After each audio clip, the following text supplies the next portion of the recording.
ni siku ya usikivu duniani ambapo kitaifa inafanyikia hapa mkoani Mbeya, na kubwa zaidi tumewasikia wataalamu wenyewe wakizungumzia masuala na madhara ya siku hii ya usikivu duniani. Madhara makubwa yameweza kuzungumzwa kuhusiana na moja ya vitu ambavyo vimezungumzwa ni headphones kwa vijana ambao wanasikiza muziki, lakini tuambiana muziki namna jinsi ya kusikiliza.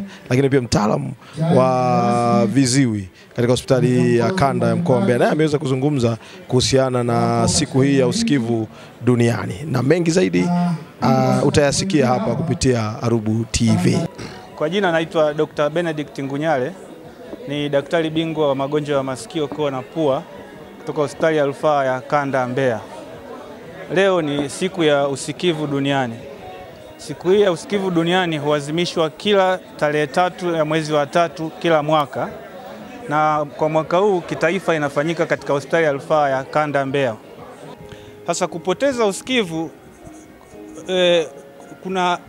kuna hatua mbalimbali. Mtu anaweza akapoteza usikivu kwa kiwango kidogo, mwingine akapoteza usikivu kwa kiwango cha kati, mwingine akapoteza usikivu sana, na mwingine akawa hasikii kabisa, akapoteza usikivu kabisa. Sasa tunavyosema amepoteza usikivu kabisa, maana yake hawezi kusikia kabisa, hapo tunasema ndio amekuwa kiziwi. Kwa hiyo maana yake kuwa kiziwi ni hatua ya mwisho kabisa ya upotevu wa usikivu. Sababu ambazo zimesababia sana watu kupoteza usikivu ziko nyingi, lakini zinazotokea zaidi ni hizi, kama nilivyosema awali, hizi tabia ya watu kuwa wanaingiza vitu kwenye masikio, kusafisha masikio, imekuwa ikipelekea watu kufanya sikio liweze kuziba na ile nta inayotengenezwa kwenye sikio.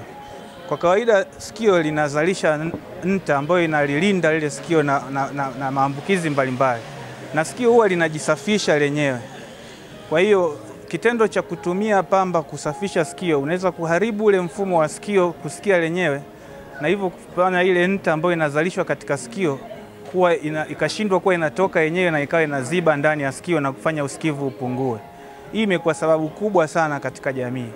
Sababu nyingine ambayo ni kubwa zaidi ni kupoteza usikivu kutokana na kukaa katika mazingira yenye kelele zaidi. Watu wengi wanafanya kazi kwenye mazingira ambayo yana kelele sana, kama viwandani, kwenye mitambo mbalimbali, kwenye kumbi za muziki.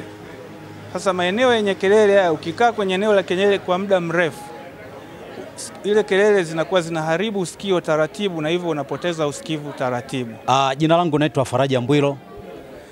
Mimi ni mkalimani wa lugha ya alama katika hospitali hii ya kanda ya Mbeya. Nimefurahi sana kuona wiki hii ya usikivu inaendelea hapa katika hospitali yetu. Siku hii ni muhimu sana kwa sababu sio tu kwa mtu ambaye ana shida ya kusikia, lakini ni muhimu kwa mwananchi wa kawaida, kwa maana kwamba unaweza kuwa unaishi lakini usijue kwamba una matatizo ya kusikia, au matatizo ya masikio yako hayawezi kufahamika bila kupitia kupima na kuchekiwa. Kwa hiyo siku hii ni muhimu sana kwa kila mwananchi kujenga tabia ya kuja kupima masikio yako na kuona masikio yako yana afya kiasi gani. Uko tofauti mkubwa sana kati ya afya ya sikio na mtu mwenye matatizo ya kutokusikia. Tunaposema afya ya sikio, manake ni kwamba ni lazima ujue sikio lako likoje, lina upungufu gani, una uwezo gani wa kusikia. Hapo ndipo likionekana ndio tatizo kabisa, ndipo naingia hatua ya kuonekana wewe sasa ni mtu ambaye una masikio ya kutosikia au husikii kabisa. Kifupi wenyewe wanaita kiziwi. Kwa hiyo ni muhimu sana ndugu wananchi na wote mliokusanyika hapa kuwa na tabia kujenga kupima afya zetu za masikio ili kujua shida ya masikio yako iko wapi.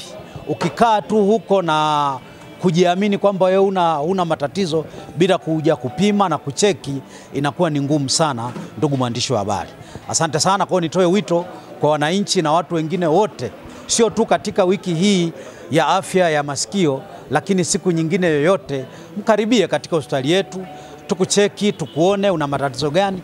Baada hapo wataalamu na madaktari watakushauri nini cha kufanya.